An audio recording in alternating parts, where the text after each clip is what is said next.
اعوذ باللہ من الشیطان الرجیم بسم اللہ الرحمن الرحیم وَأَعِدُّوا لَهُم مَّا اسْتَطَعْتُمْ۔ اور اے مسلمانوں، اب جب یہ نیا دور شروع ہو ہی گیا ہے تمہاری اس دعوت و تحریک کا، تو اب پوری طریقے سے اپنے امکان بھر سامان حرب تیار کرو۔ اعدوا لہم، اعداد تیاری کرنا، اسلحہ تیار کرو، سامان جنگ تیار کرو، گھوڑے تیار رکھو، رسالہ تمہارا ہونا چاہیے، جو بھی تمہارے لیے ممکن ہے۔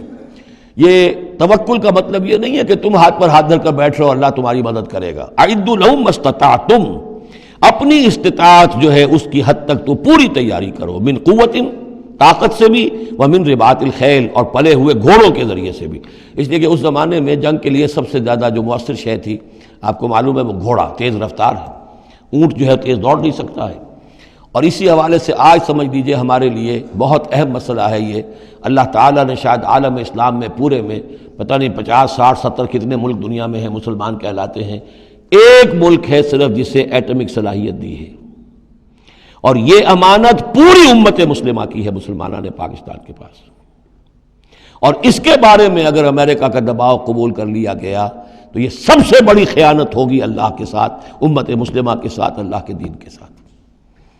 وہ اسرائیل لے کر بیٹھا ہوا ہے ایٹم بم کے، اس کے پاس انبار لگے ہوئے، لیکن یہ ہے کہ ساری پالیسی جو چل رہی ہے وہ یہ کسی طریقے سے پاکستان کا، ایک عراق کے بارے میں اندیشہ ہوا تھا کہ اسے ایٹمی دانت نکل سکتے ہیں، اس ایک مرتبہ اس کا وہ ایٹمک پلانٹ جو ہے اس کا بھرکس نکال دیا تھا، دوسری مرتبہ یہ کہ اس کا پورا بھرکس ہی نکل گیا، اگلا پچھلا کھایا پیا سب اگلوا دیا۔ اب پاکستان پر سارا دباؤ، ساری ڈپلومیسی جو بھی چل رہی ہے اس وقت، کان کھولنے کی اور آنکھیں کھول کر دن گزارنے کی ضرورت ہے۔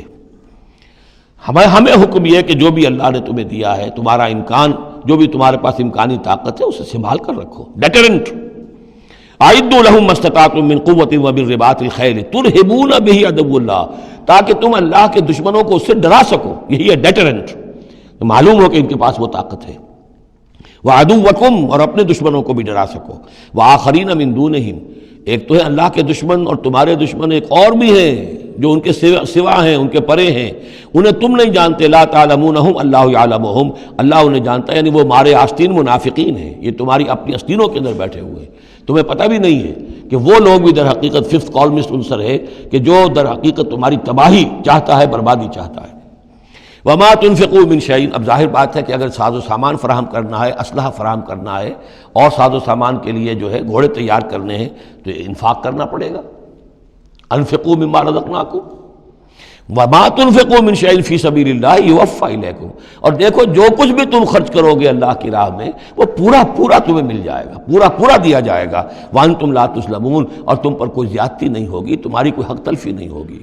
تم دو تو صحیح، اب وہ پورے 2 رکوع ذہن میں لے آئیے جو سورہ بقرہ میں ہم نے پڑھے تھے، کہ اگر کوئی شخص اللہ کی راہ میں مال خرچ کرتا ہے، فی سبیل اللہ خرچ کرتا ہے، تو جیسے ایک دانہ جو ہے وہ زمین کے اندر ڈال دیتے ہو، اس سے جو ایک پودا نکلتا ہے، اس میں سٹے ہوتے ہیں، 7 سٹے ہیں، اور ہر سٹے کے اندر 100 دانے ہیں، تو وہ ایک دانہ 700 دانے پیدا کر رہا ہے، اور اللہ تعالیٰ جس کو چاہے گا 700 گنا سے بھی زیادہ اجر و ثواب دے گا۔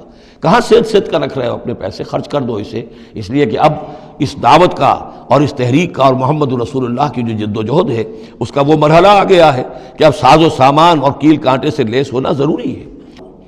وَإِن جَنَحُوا لِلسَّلْمِ فَانْجَحْ لَهَا، اور اے نبی اگر وہ اپنے بازو، اپنے کندھے نیچے گرا دے امن کے لیے، صلح کے لیے، اگر قریش آمادہ ہو جاتے ہیں تو آپ بھی جھک جائیے، کوئی بات نہیں، صلح کر لیجیے۔ وَتَوَكَّلْ عَلَى اللَّهِ، اللہ پر توکل کیجیے، یعنی یہ کہ اگر وہ صلح کرنے کے اوپر آمادہ ہے صلح کر لیجئے، اور ڈریے نہیں کہ ہو سکتا ہے وہ چال چل رہے ہوں، نہیں، صلح کا جواب صلح سے دیجئے، لیکن یہ کہ اللہ پر توکل کیجئے، وہ السمیع العلیم، وہ سب کچھ انہ هو السمیع العلیم، یقیناً وہ سب کچھ سننے والا اور جاننے والا ہے۔ وَإِن يُرِيدُوا أَن يَخْدَعُوكَ، اور اگر وہ چاہتے ہو کہ آپ کو دھوکہ دے دیں، فَإِنَّ حَسْبَكَ اللَّهُ، تب بھی آپ نہ گھبرائیں، آپ کے لیے اللہ کافی ہے، اللہ کی طرف سے ضمانت ہے۔ هُوَ الَّذِي أَيَّدَكَ بِنَصْرِهِ وَبِالْمُؤْمِنِينَ، وہی تو ہے اللہ جس نے اے نبی آپ کی مدد کی ہے اپنی نصرت سے اور اہل ایمان کے ذریعے۔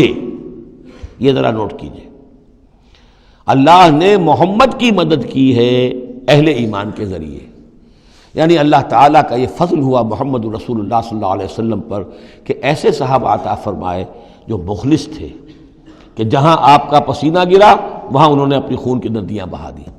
حضرت موسیٰ کو ایسے ساتھی میسر نہیں آئے. کیا حال تھا جبکہ ان کو کہا گیا اللہ کی راہ میں جنگ کرو، اور ان کا فضا بنتا ربک فقاتل انا ہاؤنا قاعدون، جاؤ تم جاؤ، ہم بیٹھے ہیں یہاں. رب انی لا املک الا نفسی واخی فافرق بیننا وبین القوم الفاسقین. یہاں یہ ہوا تھا جب دوسری مرتبہ مقام صفرا پر جب ہوئی ہے جو مشاورت، اور وہ بڑی یوں سمجھیے کہ کانٹے کی مشاورت تھی، وہاں بھی کچھ لوگ زور دے رہے تھے مسلسل کہ چلیے ہمیں چلنا چاہیے پہلے قافلے کی طرف. وہ تو آپ کو سیرت کی کتابوں میں پڑھنا ہوگا، لیکن یہ ہے کہ اس وقت حضور کا منشا یہ تھا. آپ بار بار کہ اچھا آپ اور لوگ مشورہ دیں، اور لوگ بھی مشورہ دیں. حضرت مقداد نے کھڑے ہو کر یہی بات کہی رضی اللہ تعالیٰ عنہ، اے نبی آپ ہمیں موسیٰ کے ساتھی نہ سمجھیے جنہوں نے کہہ دیا تھا وَاسْتَبَنْتَ وَرَبُّكَ فَقَاتِلَا إِنَّا هُنَا قَاعِدُونَ. ہم آپ کے ساتھی ہیں، آپ جو حکم دیں ہم حاضر ہیں. حضرت ابوبکر نے تقریر کی، حضرت عمر نے تقریر کی. حضور دیکھ رہے ہیں انصار کا کیا منشا ہے، ان کی کیا رائے ہے.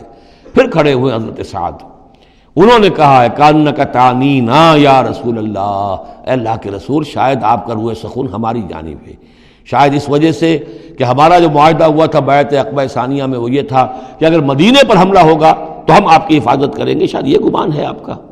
فَإِنَّا آمَنَّا بِكَ وَصَدَّقْنَاكَ، ہم آپ پر ایمان لا چکے، ہم نے آپ کی تصدیق کی، ہم نے آپ کو اللہ کا رسول مانا. اب ہمارے پاس کوئی آپشن نہیں ہے. خدا کی قسم اگر آپ اپنا گھوڑا سمندر میں ڈال دیں گے ہم بھی آپ کے پیچھے اپنی سواریاں سمندر میں ڈال دیں گے. اور خدا کی قسم اگر آپ ہمیں کہیں گے ہم اپنی اونٹنیوں کو دبلا کر دیں گے، برق الغمات تک جا پہنچیں گے، یعنی یمن کا شہر ہے برق الغمات، وہاں تک پہنچ جائیں گے چاہے ہماری اونٹنیاں لاغر ہو جائیں. اس کے بعد حضور کا چہرہ کھل اٹھا کہ انصار کی طرف سے بھی ان کے ایک رئیس نے یہ بات کہی ہے. پھر آپ نے کہا چلو اب بدر کی طرف. تو یہ اللہ تعالیٰ نے گویا کہ حضور کی مدد کی ہے اہل ایمان سے. هو الذی ایدک بنصرہ، ایک تو اللہ کی مدد آئی آسمان سے، فرشتے آئے، اور ایک وبالمؤمنین، اور اہل ایمان کے ذریعے سے آپ کی مدد کی ہے. من انصاری الی اللہ، کون ہے میرا مددگار اللہ کی راہ میں. وَأَلَّفَ بَيْنَ قُلُوبِهِمْ، اور ان اہل ایمان کے دلوں میں اللہ نے محبت پیدا کر دی. لَوْ أَنفَقْتَ مَا فِي الْأَرْضِ جَمِيعًا مَا أَلَّفْتَ بَيْنَ قُلُوبِهِمْ، ارے نبی اگر آپ دولت کے ذریعے سے محبت پیدا کرتے کہ لوگوں کو زیادہ زیادہ ان کے دل کی نرمی کے لیے، تالیف قلب کے لیے جو ہے پیسے دیے جائیں، اگر زمین کی ساری دولت بھی آپ خرچ کر دیتے تو ان میں یہ تالیف، یہ الفت پیدا نہیں ہو سکتی تھی. وَلَٰكِنَّ اللَّهَ أَلَّفَ بَيْنَهُمْ، یہ تو اللہ تعالیٰ ہی نے ان کے مابین یہ الفت پیدا کر دی ہے. یہ ہم سورہ آل عمران میں بھی پڑھ چکے ہیں کہ تمہارا معاملہ جو ہے اذ کنتم اعداء فالف بین قلوبکم فاصبحتم بنعمتہ اخوانا، آیت نمبر 103 ہے سورہ آل عمران کی. وکنتم علی شفا حفرۃ من النار فانقذکم منها کذالک یبین اللہ لکم آیاتہ لعلکم تہتدون، تم تو تباہی کے آگ کے گڑھے کے کنارے تک پہنچ چکے تھے. ولکن اللہ الف بینہم انہ عزیز حکیم، یقیناً وہ زبردست ہے حکمت والا. یا ایھا النبی حسبک اللہ ومن اتبعک من المؤمنین، اے نبی آپ کے لیے اللہ کافی ہے اور وہ کہ جو پیروی کر رہے ہیں آپ کی اہل ایمان میں سے. ایک ترجمہ تو اس کا یہ ہوگا، یعنی جو اگر اوپر والی آیت کے ساتھ اس کو جوڑے، ایک یہ بھی ہو سکتا ہے اے نبی اللہ کافی ہے آپ کے لیے بھی، اور جو آپ کی پیروی کرنے والے ہیں مسلمان ان کے لیے بھی. ان کے لیے بھی اللہ کفایت کرتا ہے، ان کی مدد کے لیے، ان کو سہارا دینے کے لیے. تو یہ ایسی کنسٹرکشن ہے جملے کی کہ دونوں معنی لیے جا سکتے ہیں. صدق اللہ العظیم.